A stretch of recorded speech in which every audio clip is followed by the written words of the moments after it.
Muy buenos días, buenas tardes, buenas noches, espero que estén excelente. Vamos a seguir compartiendo un poquito más de sabiduría, conocimiento y aprendiendo juntos.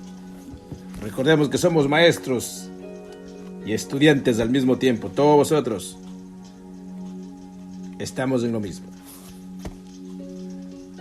Quiero compartir ahora un libro maravilloso de Rudolf Steiner, Las manifestaciones del karma. Pero antes de eso, si no te has suscrito todavía, suscríbete, porque viene mucho más. También el otro canal de Galaxia Universal estaremos muy pronto pasando videos grabados con diferentes hermanos, aprendices y maestros de todos los tiempos. Y pues vamos a ir compartiendo este maravilloso libro de las manifestaciones del karma, Rudolf Steiner. Notas estenográficas no revisadas por el autor de 11 conferencias dadas en Hamburgo en el mes de mayo de 1910, de la cuarta edición de 1059, Buenos Aires, Argentina, Editorial Kier. Primera conferencia: naturaleza y significación del karma en la personalidad, el individuo, la humanidad, la tierra y el universo. En el ciclo de conferencias trataremos un problema de la ciencia espiritual que está profundamente ligado a la vida. Las diversas exposiciones de los años anteriores nos habrán permitido comprender que la ciencia espiritual no debe ser una teoría abstracta, una mera doctrina, sino un verdadero manantial de vida y de aptitud para vivir. La ciencia espiritual no cumplirá su misión si no hace la vida más rica, más comprensible y nuestra alma más hábil, más activa y más fuerte. Sin duda alguna, si se contempla el mundo moderno que nos rodea, para ver hasta qué punto se podrá transponer en esta vida todo cuanto nos da la ciencia espiritual, sentiremos una impresión desconsoladora. Porque si uno examina y analiza, sin prejuicios, todo lo que el mundo pretende saber actualmente, lo que empuja al hombre a alimentar ciertos sentimientos y realizar ciertos actos, se llega a la conclusión que todo es completamente extraño a los conceptos antroposóficos y que no tenemos la más mínima posibilidad de intervenir directamente en la vida con la ayuda de los conocimientos obtenidos de la ciencia espiritual. Sin embargo, eso sería el resultado de una observación superficial que no tuviera en cuenta las enseñanzas que hayamos podido recibir, porque debemos decirnos que cuando las fuerzas que la ciencia espiritual hace penetrar en nosotros hayan alcanzado toda su fuerza, entonces encontrarán el medio de intervenir en la vida del mundo, mientras que si no hacemos nada por acrecentarlas y desarrollarlas, esa intervención será prácticamente imposible. Si un examen de esta clase tendiera a desesperarnos, podríamos encontrar consuelo en las consideraciones que constituyen el tema mismo de estas conferencias, lo que se llama el karma humano y el karma en general, porque cada hora que pasamos aquí nos demostrará que no debemos ahorrar esfuerzo alguno para facilitar la intervención de las fuerzas espirituales en la vida, y que si creemos seriamente y firmemente en el karma, debemos tener plena confianza en que Él mismo nos dictará lo que tengamos que hacer, más o menos pronto. Veremos entonces que si creemos no poder todavía hacer uso de las fuerzas adquiridas por nuestras ideas, es porque dichas fuerzas aún no son lo suficientemente grandes como para determinar el karma a suministrarnos los medios de actuar con ellas en el mundo. En estas conferencias no debe vivir solamente una cierta suma de conocimientos, sino que cada hora debe hacer crecer en nosotros la confianza en el karma. La certidumbre de que cuando haya llegado el momento debido, sea mañana, pasado mañana o dentro de muchos años, nuestro karma nos aportará deberes que cumplir en consonancia con lo que nuestra participación en dichos conocimientos nos impondrá. Veremos en el karma una doctrina que no nos instruirá solamente sobre tales o cuales hechos del mundo, sino que por las soluciones que ofrece puede traernos también la satisfacción y la elevación en la vida. Sin embargo, es necesario evidentemente que profundicemos nuestro estudio de esa ley general que llamamos karma. Es necesario estudiarlo desde el punto de vista de su existencia, esto es, en el universo. Y aquí se impone la necesidad de dar una definición, una explicación de las palabras, cosa que no solemos hacer ordinariamente al hablar de ciencia espiritual. Por regla general, las definiciones no nos llevan nunca muy lejos. Ordinariamente comenzamos exponiendo los hechos, y cuando estos hechos han sido convenientemente agrupados y ordenados, los conceptos y las representaciones se desprenden por sí mismos. Si quisiéramos aplicar el mismo método a los vastos problemas y cuestiones que tendremos que afrontar en estos días, necesitaríamos disponer de muchísimo más tiempo del que tenemos. De ahí que sea ahora necesario para que podamos comprender bien el asunto en que debemos, sin una definición, por lo menos, especie de descripción del concepto que va a ocuparnos. Póngalo mute. Bien, asunto que debemos ni tratar definición, por lo menos, que la especie de descripción del concepto que va a ocuparnos. Las definiciones no tienen otro objetivo que establecer el sentido que se quiere dar a una palabra o cualquiera que esta intención vamos a definir la palabra karma. Cada uno de vosotros se ha formado, por medio de diversas reflexiones, una idea de lo que es el karma. Considerarlo como la ley espiritual. Considerar la ley espiritual produzcan ciertos efectos. Si por una parte esta concepción abstracta es demasiado estrecha, por la otra peca de ser excesivamente ancha. Si consideramos que el karma sea una ley de causas, entonces debiéramos compararlos con lo que el mundo en general conoce como ley de causalidad, la ley de causa y efecto. Estableceremos primeramente lo que entendemos por la ley de la causalidad de una manera general, fuera de todos los hechos y acontecimientos espirituales. La ciencia exterior insiste mucho en nuestros días sobre el hecho de que todo su valor proviene de que ella se basa en la ley general de la casualidad. Relaciona los efectos con las causas que los han engendrado. Pero el hombre no conoce bien la forma en que esos efectos están relacionados con sus correspondientes causas. Podréis, en efecto, encontrar hoy en los libros que se creen muy sabios, ilustrados y que se imaginan explicar muy filosóficamente los conceptos, definiciones de este género. Un efecto es lo que deriva de una causa. Decir que un efecto deriva de una causa es echarse a un lado de la realidad. Efectivamente, en el caso de un rayo de sol que caiga sobre una plancha de metal, de tal manera que ésta se recaliente, el mundo externo hablará de causa y efecto. Pero, ¿podemos realmente pretender que el efecto, esto es el recalentamiento de la plancha metálica, tenga su causa en el rayo del sol caliente? Si este rayo del sol ya trae consigo ese efecto, ¿cómo es que un rayo del sol no calienta una plancha de metal si ésta no se encuentra en su camino? En el mundo de las apariencias, esto es, el mundo inanimado que nos circunda por el momento, para que una causa sea seguida de su efecto, es siempre necesario que algo venga a encontrar esa causa. Y si no se llena esta condición, no se podrá nunca hablar de un efecto engendrado por una causa. No está de más que comencemos por hacer esa observación de apariencia muy abstracta y filosófica, porque si uno quiere progresar en el dominio de la ciencia espiritual, es necesario habituarse a dar una gran exactitud a todos los conceptos y a no tratarlos negligentemente como suelen hacerlo a veces otras ciencias. Ahora bien, no haría falta jamás hablar de karma en un caso como el del rayo del sol que recalienta una plancha de metal. En este caso hay cierta casualidad, la relación de causa a efecto, pero jamás llegaríamos a formarnos una conclusión justa del karma si habláramos de él en ese sentido. No se puede aplicar la denominación de karma a una simple relación de causa a efecto. Pasemos, pues, a una concepción más elevada de las relaciones de causalidad. Supongamos que tenemos un arco que lo tendemos y disparamos una flecha. La tensión del arco mismo ha provocado cierto efecto, pero la relación entre este efecto, el disparo de la flecha y su causa, no puede ser denominada karma. Pero si consideramos otro punto en esta serie de hechos, comenzaremos en cierto sentido a aproximarnos a la idea del karma. Reflexionemos sobre el hecho de que el arco sometido a un frecuente se ha debilitado poco a poco. La acción del arco, el empleo que se hace de él, no tiene por una consecuencia un efecto exterior al mismo, sino que va seguido de un efecto que le concierne en sí mismo. La tensión continua del arco tendrá una consecuencia directa para el arco mismo. Se produce un efecto que afecta al objeto mismo que provoca dicho efecto. Esto ya pertenece por entero al concepto del karma.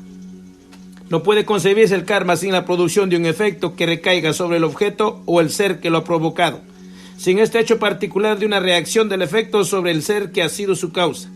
Nos aproximaremos mejor al concepto del karma si consideramos que el efecto provocado por un objeto o un ser debe recaer sobre este mismo. Sin embargo, el debilitamiento del arco a causa del uso continuo a que se le somete no debe ser llamado karma del arco, por las siguientes razones. Si durante 3 o 4 semanas hemos estado tendiendo el arco muy a menudo, tenemos en este arco algo diferente del arco que tendimos 3 o 4 semanas antes. El arco ya no es el mismo. Por consiguiente, cuando el efecto de reacción es tal que transforma totalmente el objeto o ser cuestión, ya no podemos hablar de karma. Solo podemos hablar de karma cuando el efecto de la reacción alcanza al mismo ser, o bien que, en cierto sentido por lo menos, este ser haya permanecido el mismo. Acabamos pues de dar un paso más hacia la descripción del karma. Aunque esta manera de pensar nos da aún más que una representación muy abstracta. Si solo queremos comprenderlo abstractamente, no podemos hacerlo con más exactitud. Un solo factor se agrega ahora al concepto de karma. Si el efecto recae sobre el ser inmediatamente, esto es, si la causa y el efecto reactivo tienen lugar simultáneamente, entonces no es posible hablar de karma, porque en este caso el ser que ha producido el efecto deseado lo ha querido directamente, lo ha previsto y conoce todos los factores que han conducido a su aparición. En estos casos no se habla de karma absolutamente. Cuando alguien realiza una acción precisa con un fin determinado que se produce de acuerdo con sus designios, a eso no se le puede llamar karma. En otras palabras, para poder hablar de karma es necesario que entre la causa y el efecto haya algo que de una manera inmediata escape al que engendra la causa, de suerte que aunque exista una conexión determinada, esa conexión no sea intencional y no haya sido querida por el ser que engendró la causa. Y si esta conexión no ha sido establecida o deseada por el ser productor de la causa, es necesario que la existencia de dicha conexión de causa a afecto tenga su base en algo que está más allá de las intenciones del ser que se trata. Esa relación o conexión debe estar basada sobre la necesidad interna de una ley, que la conexión entre la causa y el efecto sea un resultado de la ley de la necesidad que sobrepasa las intenciones inmediatas del ser que las ha puesto en movimiento. Ya hemos, pues, reunido algunos elementos capaces de aclarar los conceptos sobre el karma, pero es necesario que fundamos en uno todos estos conceptos si queremos llegar a una definición precisa y no abstracta. De lo contrario, nunca lograremos comprender las manifestaciones del karma en los diversos dominios de la vida. El karma se presenta en la vida de cada hombre y es así donde tenemos que estudiarlo primeramente y ver cómo son esas manifestaciones. ¿Nos permite la vida humana conocer el karma tal como resulta de las explicaciones que acabamos de dar?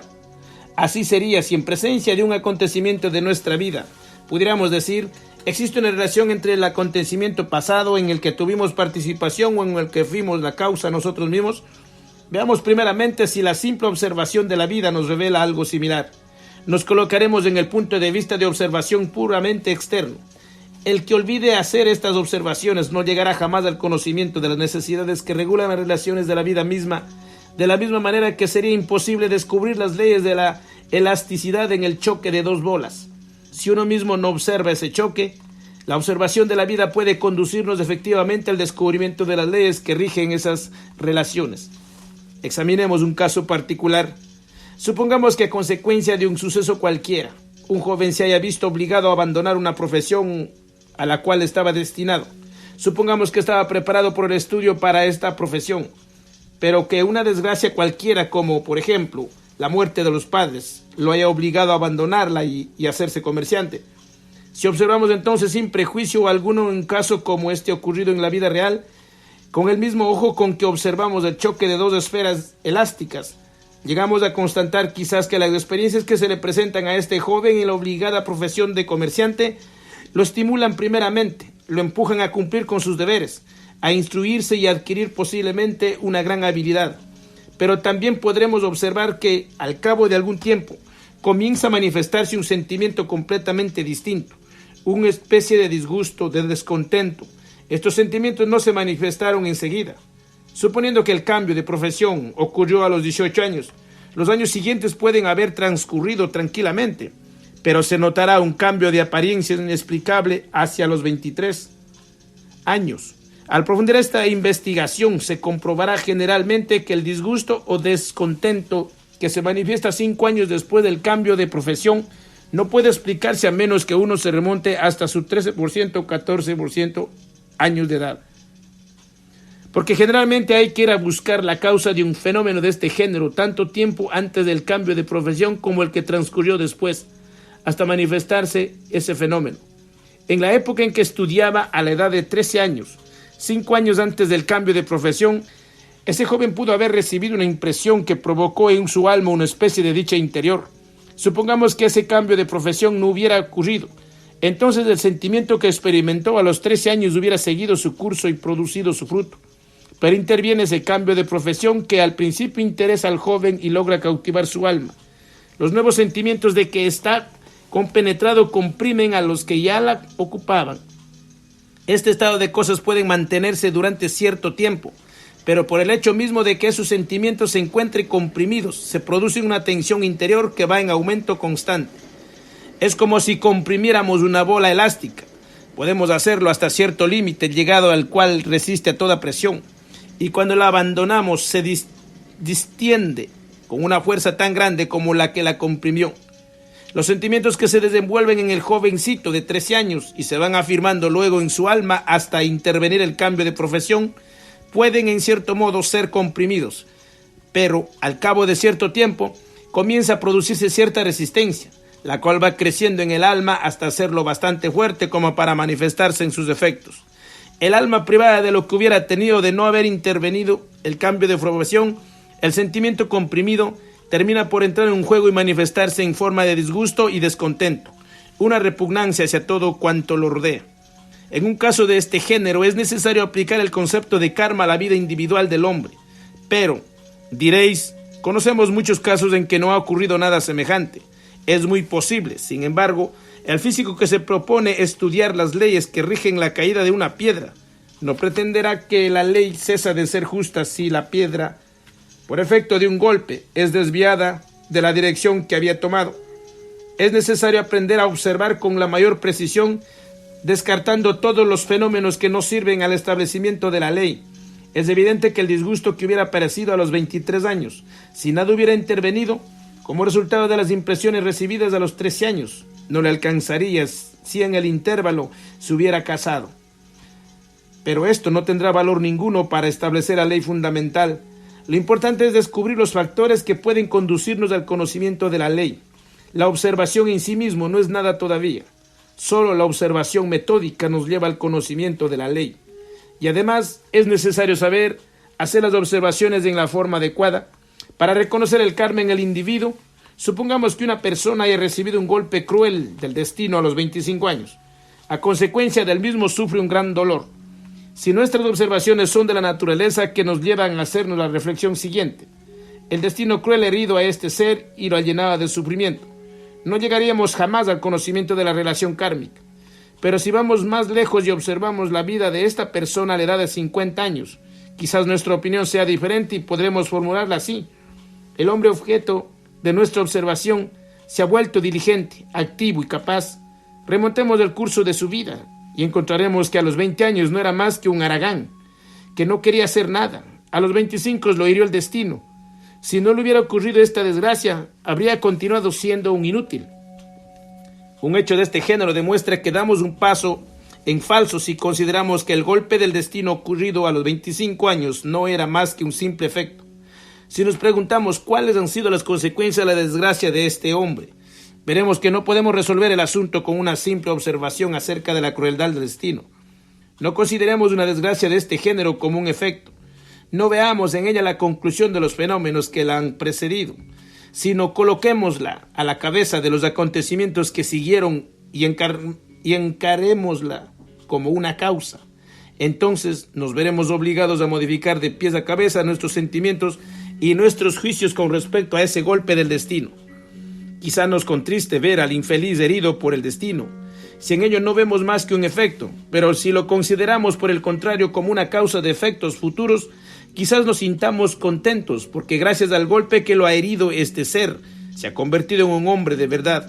Pero si hemos adquirido una idea de la ley del karma por casos idénticos, esta ley nos enseña entonces que si el acontecimiento actual nos parece doloroso, es porque se nos aparece como la consecuencia de lo que los precedió. Vemos así que nuestros sentimientos pueden ser esencialmente diferentes. Según que consideremos un acontecimiento de la vida como efecto o como causa, no es, pues, indiferente el hecho de que consideremos cualquier suceso que afecte a un ser humano como efecto o como causa. Ciertamente, al hacer una observación, en el momento en que se produce un acontecimiento doloroso, no podemos percibir el efecto inmediatamente, pero sí podemos considerar ese suceso como un punto de partida y entonces presentimos de él que provendrán ciertos efectos, con lo cual todo este encadenamiento lo veremos bajo una luz muy distinta. La ley de karma puede convertirse así en una fuente de consuelo. Este consuelo no puede existir si consideramos el suceso como el fin y no como el punto de partida de otra cosa. Por lo tanto, es necesario que aprendamos a discernir los ritmos de la vida y a salir a distinguir entre los efectos y las causas. Si llevamos estas observaciones hasta el fondo mismo del asunto, descubriremos en toda vida privada ciertos hechos que se desenvuelven con cierta regularidad, mientras que otros parecen por completo irregulares. En nuestros días, desgraciadamente, no se observan los acontecimientos de la vida humana más que en periodos muy cortos, apenas de algunos años, y por este motivo no se puede establecer la relación que existe entre dos acontecimientos separados por el principio y el fin de la vida, aunque esa relación sea extraordinariamente instructiva.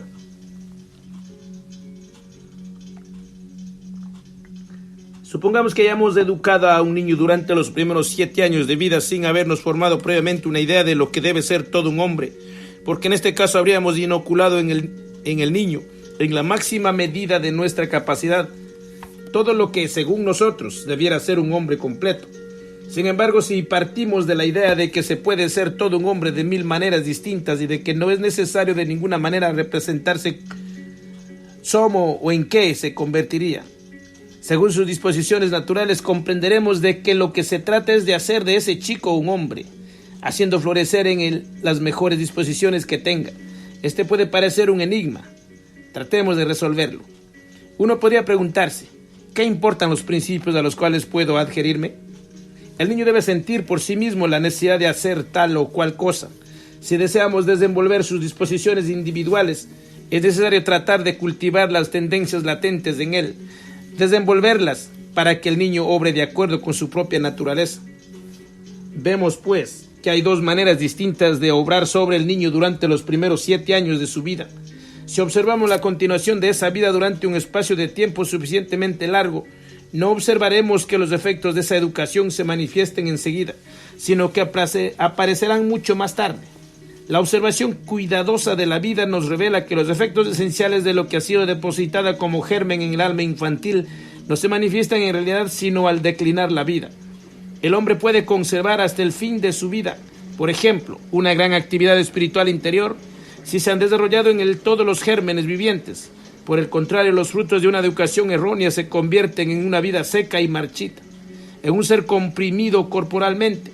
Ya veremos más tarde cómo reacciona sobre el cuerpo un alma árida y yerma. Esta es una manifestación regular hasta cierto punto de la vida humana, de la ley de causa y efecto. Pueden igualmente constatarse relaciones parecidas en los periodos más próximos al punto medio de la vida y vamos a llamar la atención sobre ello. La forma en que se ha tratado a un niño entre los 7 y los 14 años repercute en sus efectos en los penúltimos periodos de la vida normal. Entonces podemos ver que las causas y los efectos se desenvuelven como un ciclo en círculo.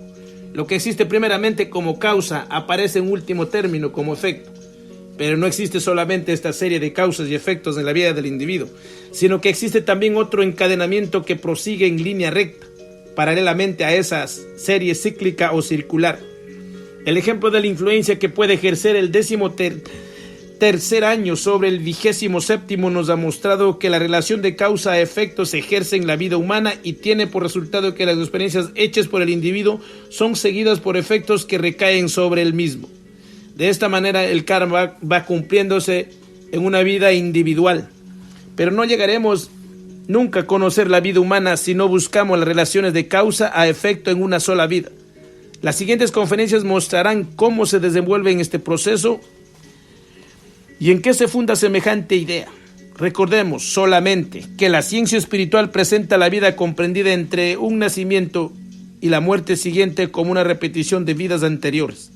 Ahora bien, si tratamos de ver qué es lo que caracteriza esta vida comprendida entre el nacimiento y la muerte, podremos decir que consiste en el hecho de que se trata de una sola y misma conciencia, al menos en lo que tiene lo esencial, extendiéndose por toda la duración de la vida. Si recordáis los periodos ya pasados de vuestra vida actual, encontraréis que hay un momento en ella que no coincide de ninguna manera con el de vuestro nacimiento, sino algo posterior, en el que comienzan los recuerdos. Todos los que no son iniciados dirán que su conciencia no comenzó sino a partir de ese momento. Ahora bien, durante el tiempo que transcurre entre el nacimiento y el momento en el que comienza el recuerdo, ocurre algo muy particular. Nos vamos a ocupar de ello y servirá para aclarar hechos muy importantes. Si no tomamos en cuenta esta época, podemos decir la vida entre el nacimiento y la muerte se caracteriza por el hecho de una sola conciencia que se extiende por toda la duración de esa existencia.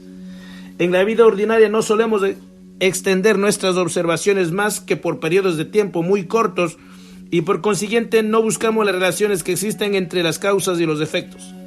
De esta manera, cuando ocurre alguna cosa en la edad avanzada, no se buscan sus causas en los periodos precedentes de la vida. Sin embargo, bastará para poder hacerlo prestar la suficiente atención a lo que sucedía y a profundizar todas las cosas. Podríamos hacerlo con la conciencia de que disponemos, que es la conciencia del recuerdo. Si el hombre tratara, por medio del recuerdo, de representarse la conexión kármica que existe entre los acontecimientos pasados y los por venir, no podría dudar de que ciertos sucesos de su vida no habrían tenido lugar si tal o cual cosa no hubiera ocurrido ciertamente. Es necesario que soporte ahora las consecuencias de la educación que ha recibido. Este descubrimiento de la relación o conexión kármica en lo que concierne no al mal que haya hecho, sino a los que le hayan sido causados, le servirá de gran apoyo. Encontraría más fácilmente la manera de reparar los daños de que ha sido víctima. El conocimiento de las conexiones de este género entre las causas y los efectos, entre los periodos diversos de nuestra vida que abarca nuestra conciencia ordinaria, puede sernos de la más alta utilidad en nuestra existencia. Y además, si adquirimos este conocimiento, podremos todavía hacer algo más. Sin duda alguna, si un anciano contempla su vida retrospectivamente para descubrir las causas que operan en sus 70 años, causas que debería ir a buscar en su más tierna infancia, tendrá mucho trabajo para encontrar los medios de remediar el mal que le fue hecho, y todas estas indicaciones no le servirán de gran cosa. Pero si aprende todo esto mucho más antes, si examina los errores y daños que se les han inferido, si desde sus 40 años trata de irlos neutralizando o remediándolos, entonces tendrá tiempo para lograrlo. Vemos pues que es necesario que nos instruyamos no solamente sobre el karma más inmediato, sino sobre el karma en general y sobre las relaciones internas de la necesidad que representa, pues puede representar una gran utilidad en nuestra vida. ¿Qué debe hacer un hombre que a los 40 años trata de evitar los malos efectos de los hierros y agravios que le hayan sido causados cuando tenía 12 años, sea por él mismo o por los demás? Tratar de reparar el mal que ha hecho o que le hicieron, previniendo por todos los medios posibles los efectos que deban producirse. Reemplazará por otro efecto de cualquier clase, el que debería manifestarse si no hubiera intervenido. El conocimiento de lo que pasó cuando tenía 12 años lo llevará a comportarse de cierta manera a los 40 años, pero no lo hubiera hecho si no tuviera conciencia de ese pasado. ¿Qué ha hecho, pues, el hombre gracias a la retrospección de su vida pasada? Ha hecho, a sabiendas, hacer que una causa siga un efecto preciso. Es el mismo quien ha querido y provocado el efecto deseado. Y esto nos demuestra cómo puede intervenir la voluntad en el desenvolvimiento de las series kármicas, reemplazado por una verdadera creación los efectos kármicos que sin ello habrían ocurrido. Consideremos un ser humano que conscientemente haya establecido una conexión entre una causa y un efecto en el curso de su vida. En este hombre el karma o la necesidad kármica ha penetrado en las conciencias. En alguna forma ha provocado un efecto kármico. Apliquemos ahora las mismas reflexiones a lo que sabemos de las vidas sucesivas del hombre sobre la tierra. La conciencia de la que acabamos de hablar se extiende, salvo a la excepción mencionada, a toda la vida entre el nacimiento y la muerte, y se debe al hecho de que el hombre puede servirse de instrumentalidad de su cerebro. Cuando el hombre ha franqueado las puertas de la muerte, aparece un nuevo género de conciencia por completo independiente del cerebro y sometido a condiciones esencialmente diferentes. Sabemos que esta conciencia debe cumplir una especie de retrospección de todo lo que el hombre haya hecho entre el nacimiento y la muerte. En el curso de la vida comprendida entre estos dos límites, es necesario primeramente que el hombre tome la resolución de buscar las faltas cometidas a su respecto, si es que realmente quiere repasar kármicamente sus efectos en su vida. Después de la muerte, la retrospección le muestra la vida, sus faltas, hierros, etc. De un modo general, todas sus acciones y los resultados que han tenido de y sobre su alma. Ve cómo tal o cual acto le ha hecho perder o aumentar su valor. Si hemos hecho un mal a cualquiera, por ejemplo, nuestro valor ha disminuido. Valemos menos, somos más imperfectos a causa de haber cometido ese daño. Ahora bien, al mirar retrospectivamente nuestra vida, después de morir, descubrimos un gran número de casos ante los cuales nos vemos obligados a reconocer que nos hemos vuelto más imperfectos. Pero esta constatación hace nacer en la conciencia la fuerza y la voluntad de recuperar el valor perdido en cuanto se presenta la ocasión. Surge el anhelo de remediar el mal causado. Es así como entre la muerte y un nuevo nacimiento, el ser humano toma la resolución de reparar el mal que ha hecho, sin lo cual no podrá reconquistar el grado de perfección que debe poseer como hombre y que ese acto lo hizo perder. Enseguida, al volver a la existencia, su conciencia cambia de nuevo. No recuerda más el tiempo transcurrido entre su muerte y el nuevo nacimiento, como tampoco recuerda la resolución que tomó de reparar las faltas cometidas, aunque esta resolución esté bien arraigada en el inconscientemente. Así es como se verá arrastrado por las fuerzas que se reencuentra en el mismo hacia un acto que constituirá una reparación. Esto nos permitirá ahora representarnos lo que ocurre cuando, al llegar a los 20 años, por ejemplo, el hombre sufre una desgracia o un dolor abrumador.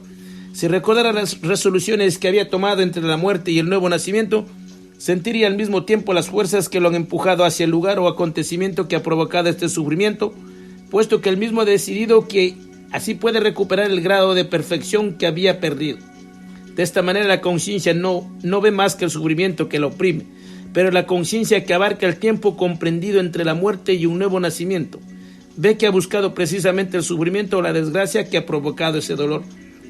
Considerando la vida humana desde este elevado punto de vista, tal es el efecto que descubrimos en nuestra observación. Entonces vemos que existen en la vida humana efectos y acontecimientos provocados por el destino que no son efectos de causas puestas en movimiento en la misma vida, sino que proceden de causas solo perceptibles por una conciencia anterior al nacimiento.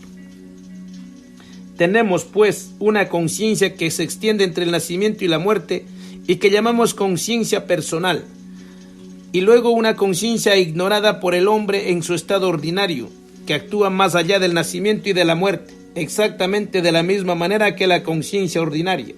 Por ese motivo es que hemos descrito en el primer término cómo puede uno mismo encargarse a los 40 años, por ejemplo, de reparar un mal antes de que nos alcancen los efectos de una causa puesta en movimiento a los 12 años. Si por el contrario, el hombre se ve arrastrado hacia un lugar o acontecimiento que al reparar una antigua falta hace de él un hombre mejor, es el mismo quien lo ha querido, solo que su impulsión no procede de la conciencia personal, sino de una conciencia mucho más vasta, que abarca el tiempo comprendido entre la muerte y un nuevo nacimiento. La entidad dotada de esta conciencia es lo que podemos llamar la individualidad humana, y la conciencia de la que está dotada, la conciencia individual.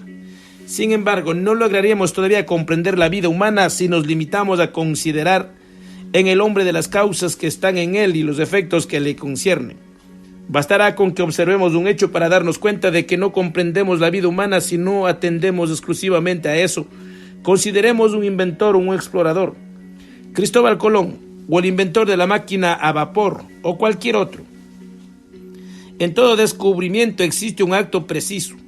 Si examinamos la forma en que ese hecho se ha realizado y buscamos enseguida la causa que ha conducido al hombre a realización de ese acto, siempre encontramos causas del género que acabamos de hablar. ¿Por qué Colón partió para América? ¿Por qué tomó esa resolución en un momento preciso?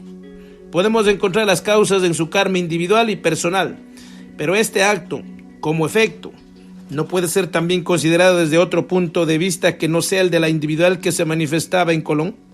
El hecho de haber descubierto América implicaba ciertas consecuencias para él mismo. Se ha elevado, se ha perfeccionado, como lo demostrará el desenvolvimiento de su individualidad en sus vidas siguientes. Pero ¿qué trascendentales efectos tuvo ese acto para los demás hombres? No es necesario considerar ese descubrimiento como una causa que ha influenciado a un número incalculable de vidas humanas. Sin embargo, esto sería todavía una idea muy abstracta de cosas que se pueden contemplarse bajo una luz más amplia. La vida humana a través de grandes periodos de tiempo. Si estudiamos la época caldeo-egipcia, que precedió a la greco-latina, desde el